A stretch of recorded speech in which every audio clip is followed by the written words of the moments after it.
Welcome back. For this next video, I reached out to my friends and family. I wanted to answer their questions about FND and my FND specifically. Enjoy! Hi, I'm Amy Humphreys. I'm Haley's friend. I've known her since she was a little baby and watched her grow up. Lynn Lampert, and I have known Haley since she was probably 2. I live in Lake City and have been here for 38 years. And I'm Haley's pastor and have been in that role for probably 12 years and have had a lot of good times with Karen and Haley over the years. Hey, I'm Rachel. Haley is my baby cousin. So we've had lots of fun getting to grow up together, and I've gotten to see her grow through this FND journey. Hi, I'm Mariah McClung, and I've been Haley's friend since 2017 when we were in high school together, and I'm really excited to do this Q&A. Okay. Hi, I'm Paige Thompson. I know Haley from preschool because we went to preschool together. So, my name is Alec Boyce, and I haven't known Haley super long, but I've known her since my sophomore year of high school. And as the months have progressed, I feel like our relationship has kind of gotten stronger as time's gone by. And I want to start off this interview by saying that I'm really proud of you, Haley, for doing this kind of stuff. Like, this is super cool for you to be doing something like this. Issues like what beginner signs should we be looking for? That's a really tricky question to answer, as far as, watching the people around you and trying to figure out, do they have FND? Because FND has to be something diagnosed with by a neurologist, just like other medical things have to be diagnosed by doctors or specialists. And so be there for them and validate them and listen to them. And I know there hasn't been a lot of research done about FND, and so do you have any reason why that is? There isn't a lot of research because there isn't understanding. So FND was originally called hysteria. That's what Freud called it. And then people were like, oh, that's not an okay name. Let's call it conversion disorder. But conversion disorder is also not an accurate name because conversion disorder is saying that it is completely the conversion of mental stress into physical symptoms, and that's not the case. Mental stress can trigger FND, and it can be a trigger for symptoms, but it's not necessarily simply the conversion of mental stress into physical symptoms. And so now we've come to the name of functional neurological disorder. But because of those past names and that idea that it was more mental health than physical, which we now know 100% it is purely, it is totally physical, as much as any other neurological disorder is,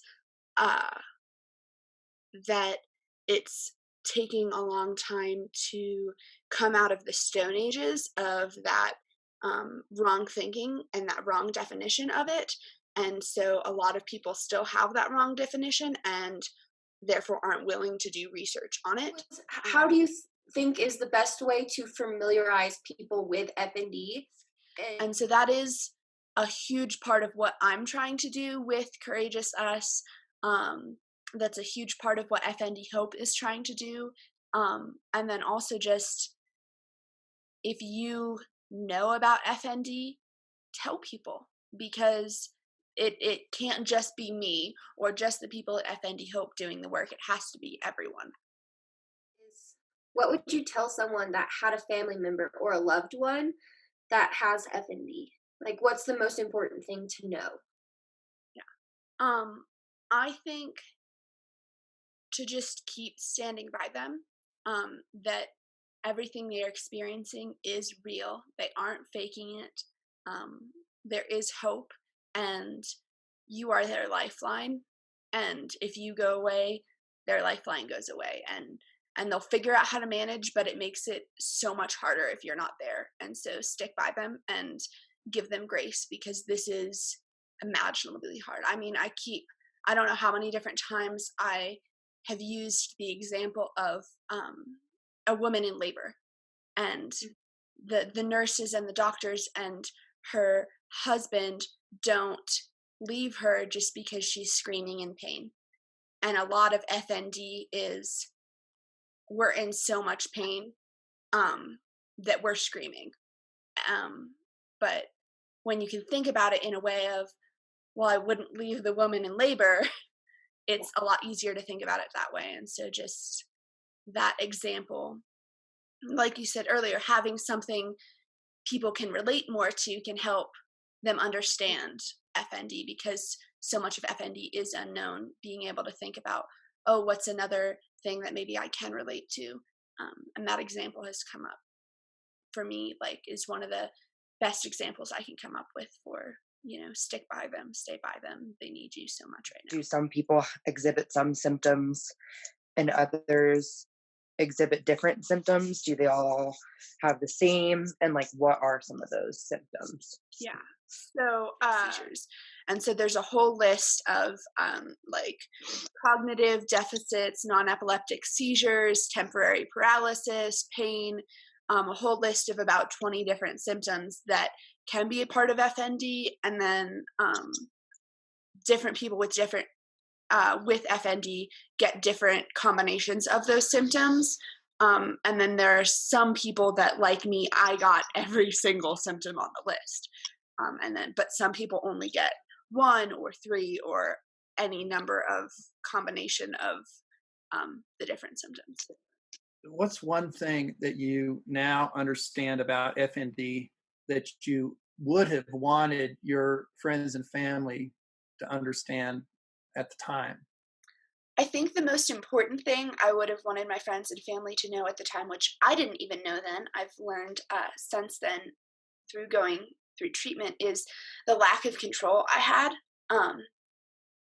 Because not only it was very obvious when I was having a seizure or visible symptom that, oh, Haley's not in control of her body right now. But when I was alert and awake and not presenting with a visible symptom like a seizure, I wasn't always in 100% control. I was very rude to a lot of people, and through my treatment, my doctor explained to me that, yeah, you being rude to people, you weren't always in control of what you said and did.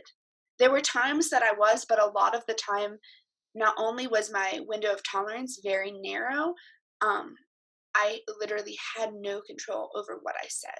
So the thing that your filter in a healthy person, they have a filter, and they are tired or sick or hungry, and that filter doesn't get used as well.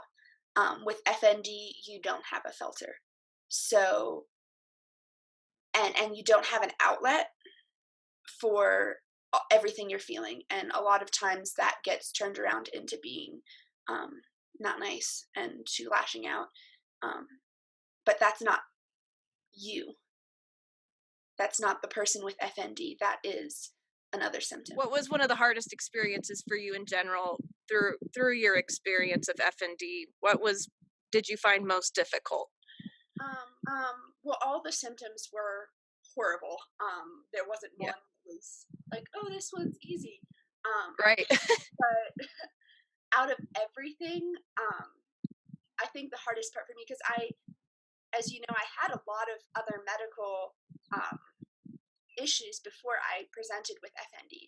So all the medical part of it and the symptoms, that was so hard. But what made FND stand out way more than all my other medical issues was the lack of understanding, not only in the general public, but also in the medical community, because I could, with other things, I'd go to a doctor and they'd understand, and then they could help me explain to my community, to my friends and my family, what was happening. but with FND, the doctors didn't understand, and they told me I was faking it, and it was all in my head, and didn't have a clear understanding, or they couldn't help me come up with what I could do to make it better. And that just, for most people, went into my community. There wasn't an understanding, the lack of understanding.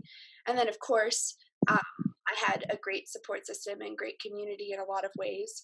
And there were definitely people who stopped getting in touch as much, and just because of the lack of understanding, they didn't know how to be there. So just overall, the lack of understanding made it really hard, not only for me to get appropriate treatment, but for my community to understand what I was going through. Okay. That's it for part 1 of So You Know Someone with FND. Be sure to tune in for part 2, where I get to ask my friends and family what it was like for them to watch me go through FND and what helped them understand the most. Bye!